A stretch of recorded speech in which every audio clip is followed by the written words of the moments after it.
What's up? Welcome into your Daily Buckeye Blitz for a Sunday, May 26, 2024. Hope you're doing well. Enjoying your holiday weekend, I assume. Pour something over ice, drink it, then drink some water. You got to hydrate, man. It's freaking hot out there. The sun will F you up, and you won't even notice it when you're drinking, but you'll notice it later. Trust me, speaking from experience. Anyways, hope you're having a good one. Have a safe one out there.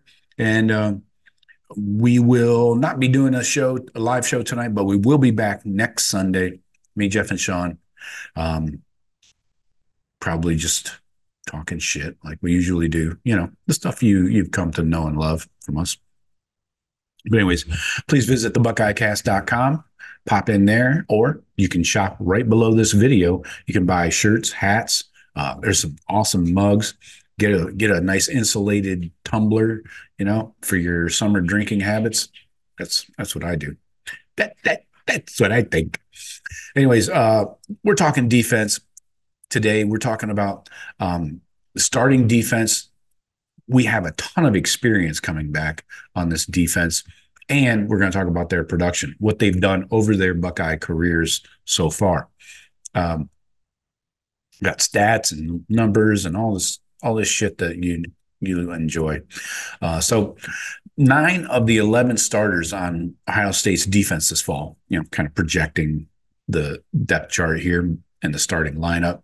9 of the 11 in 2024 are entering their third year playing for defensive coordinator Jim Knowles. So obviously they should know the defense by now. That should be a given, right? And you also have Davison Igbinosun, who is a starter, but he's only in his second year under Jim Knowles. Then you got Caleb Downs, who has no background in the Jim Knowles defense, but had over 100 tackles at Alabama, the freshman All-American, all that. So it seems like 2 pretty solid dudes that doesn't matter if they're under the Jim Knowles defense previously or not. So Jim Knowles improved the Buckeye defense that was ranked 59th in total defense and 38th in scoring back in 2021. He improved them to 14th in total and 24th in scoring defense in 2022. Then last year, remember the big plays. That was the big, the kicker back in 2022. Then last year in 2023, Knowles removed the jack position from the defense and played more straight up with fewer blitzes, remember, taking fewer chances. And the Buckeyes were number 2 in scoring, number 3 in total defense, and number 1 passing defense in the country. So obviously the bulk of the schedule is Big Ten teams. Big Ten offenses like to run a lot of 12 personnel, heavy fronts, run game focus. Just think of the cheaters, and attack from the run game, right? So they're coming at the Buckeye defense, and the Buckeye defense needs to come up with creative ways to match up. So the defense has added some 4-3 packages in response. So Jim Knowles said, quote, "We're still a 4-2-5 base defense, but multiple deployments. At times we can be 4-3, and you've got Sonny Styles. So now you've got Sonny Styles at Sam linebacker, who has experience playing safety, and that creates more multiplicity." So a new wrinkle this season that he also brought up, and we saw in the spring game, was in order to match up with these run-heavy teams in the Big Ten, Knowles is considering a double eagle package. It's a 5-man front where you have 3 defensive tackles. So think of Hero Kanu, Tyleik Williams, and Ty Hamilton as your 3 in the middle. Then flanking them on each side, you got Jack Sawyer and JT Tuimoloau standing up as outside linebackers. Freaky nuts, I know. So I don't know how often they're going to actually use that. Depends on down and distance, of course. You're not going to bring that out on first down, but maybe against the cheaters you would. Might make sense. But anyway, so let's get into we're going to run through all 11 starters here on defense. We're going to talk about games they played, snaps, and some quick stats just to kind of refamiliarize you with what they've done over their careers, because these guys have played a lot of football. So let's start off with the D line at defensive ends. You got Jack Sawyer. He has played 32 games, over 1,100 snaps. That's a lot of ball. 1,112 snaps to be exact. Now, uh, overall, he has 83 tackles, 19 and a half TFLs. We obviously want that number to increase, and then just 14 sacks. That's another number that we've highlighted on this show and talked about ad nauseum, that needs to be higher, and we expected it to be higher with the 5-star. Right. So he's got 3 passes batted down, and 3 fumbles over his career. These are his career numbers. Overall, he's got 42 solo tackles. So areas to work on for sure, but he's played a lot of football. But that definitely helps coming into his senior year. Next up, JT Tuimoloau. He's played in 37 games, even more than Jack, and he has almost 1,500 snaps, 1,466. Now, JT, he seems to be really good against Penn State, but then kind of disappears. Over his career, he's got 35 solo tackles, 83 tackles total, just 22 TFLs, 12 sacks. Does have 2 interceptions, and a touchdown, right? Remember that. He's got 7 passes batted down and 2 fumble recoveries and a forced fumble.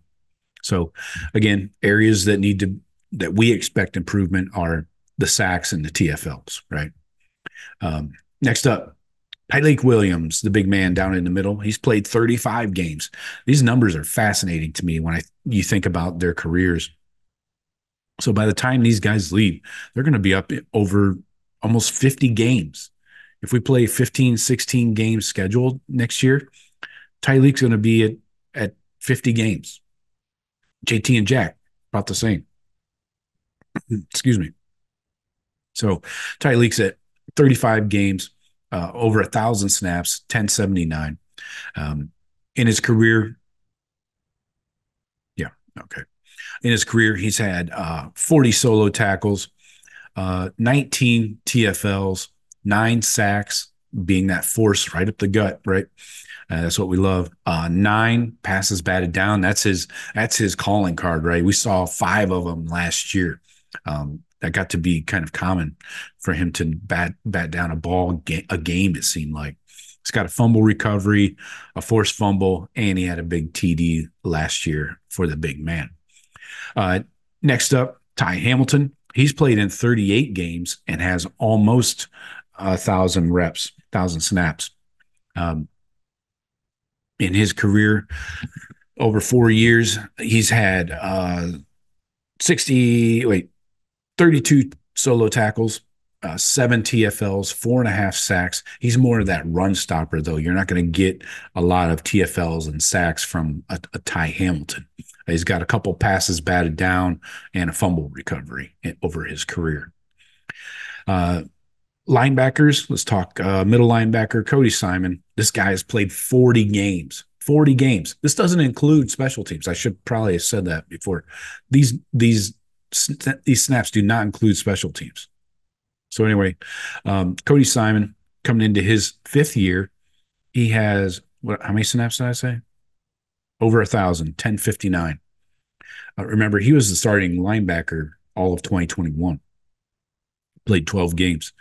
So anyway, he has 64 total solo tackles, but 147 combined with assists, 11 TFLs, just 3 sacks. They don't really blitz him a lot.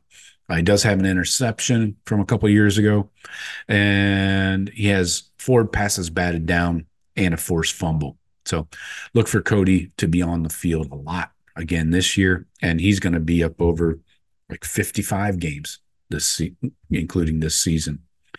Next up, we'll talk CJ Hicks. We're gonna do CJ and Sonny both because we're gonna have Sonny on the field if CJ wins that weak side linebacker job. then Sonny will come in at the Sam, the strong side linebacker job. So they're going to use him differently, but they're going to play a lot of ball, is my point.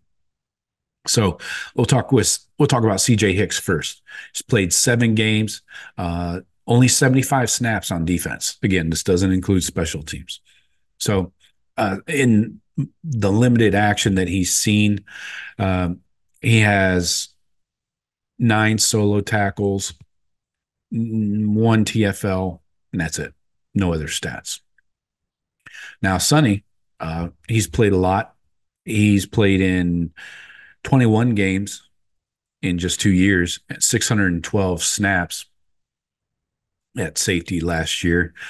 He has a total of 37 solo tackles, 5.5 TFLs, and 2 sacks. They did blitz him a bit last year from the linebacker spot.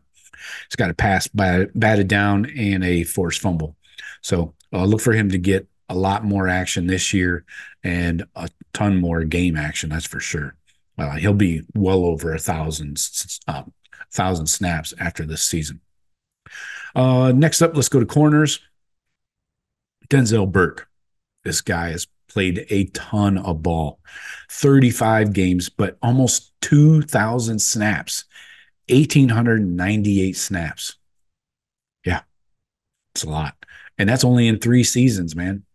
So he has 71 solo tackles,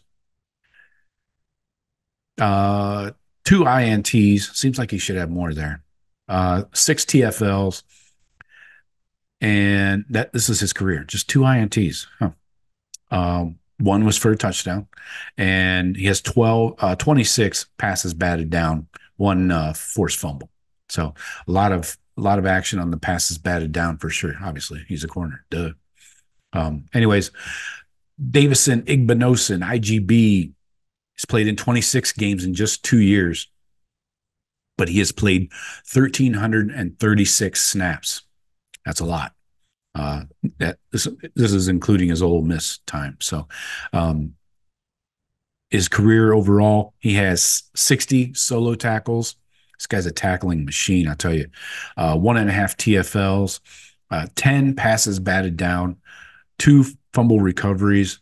Does not have any picks yet, but I expect him to get one this year, at least one.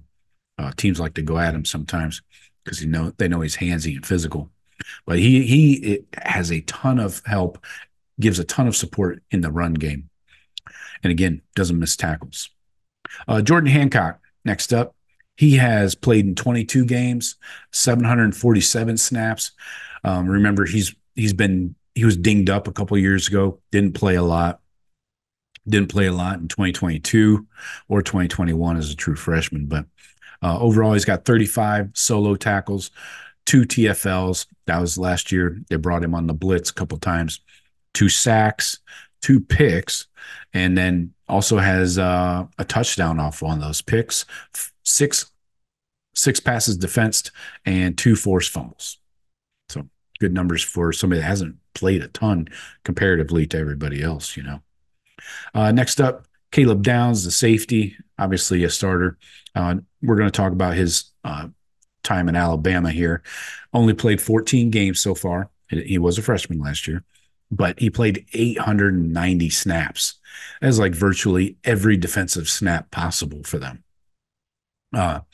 He had 70 solo tackles, over 100 total tackles, 2 picks, 3.5 TFLs, 4 passes batted down, a fumble recovery, and a forced fumble. This guy is a stat machine. I expect more of that this year.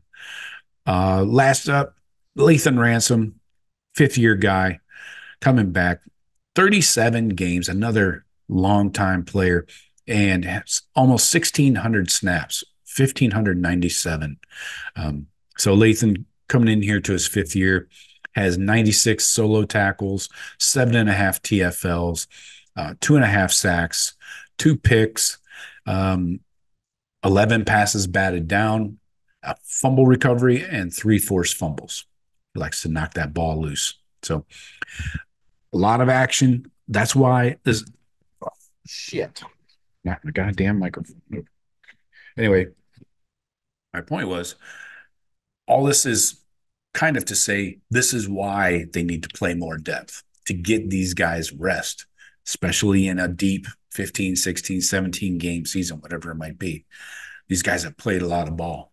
So just another reason for the coaches to get guys in there. So that is your defense, experienced playmakers, and they produce. So I got for you today. Talk to you tomorrow. Go Bucks.